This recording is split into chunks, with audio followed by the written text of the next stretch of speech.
Fisher Flying Products, and now I've got Mr. Mike Makepeace here. Good morning. Mike, whatever it is down here at Lakeland. Mike, this is another of the Fisher line. What's this one called? It's called the FP404.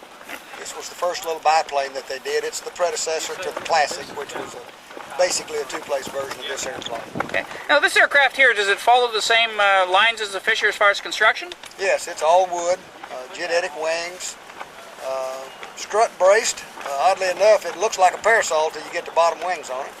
Okay. And what kind of building times are we looking at for the average person then? Oh, it'll vary from person to person, but an average probably of about 500 hours. It'll be from 350 to 600 hours depending on the person. What, I'm going to need any special tools to do it?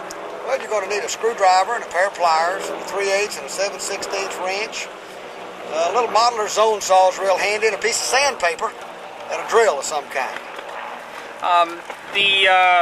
It's all wood then?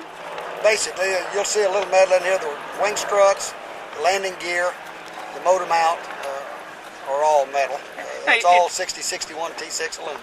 You talked about motor. What motor is it set up for? Motors is it set up for? Primarily the Rotax system, the 447 to the 503.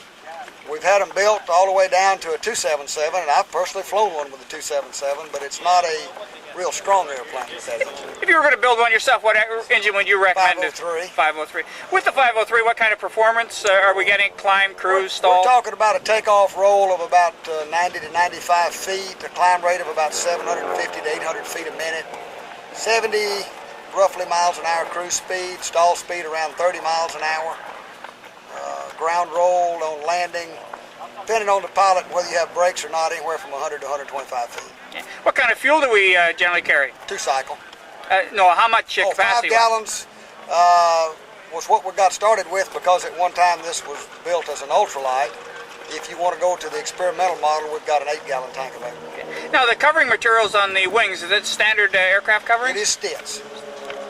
In the kit, you get the Stitz fabric, you get the polytack glue, and we use this several different processes on them, but the finish would be up to the customer. Okay. Now, when the kit's delivered to my door, I've got a set of assembly manuals that are coming with it. What size are the blueprints and stuff like that for it? The blueprints for it are full size, and all of the instructions are written on the blueprints themselves, so that there's not really a manual per se. It's all on the prints. Okay. Now, this is not a new aircraft. This was built, don't even remember the exact date, about 85 was when we got the first one out, 84, 85, somewhere in there. So how many of them are actually out there flying or in customers' hands right now? That I don't have any idea. If I were going to guess, I'd say there's probably 500 of them out there somewhere. Okay. Is it available as plans as well, or no, just no, as it's kit? only available as kits. Okay. Well, thank you very much for your time then, Mike. Okie doke. Have a good one.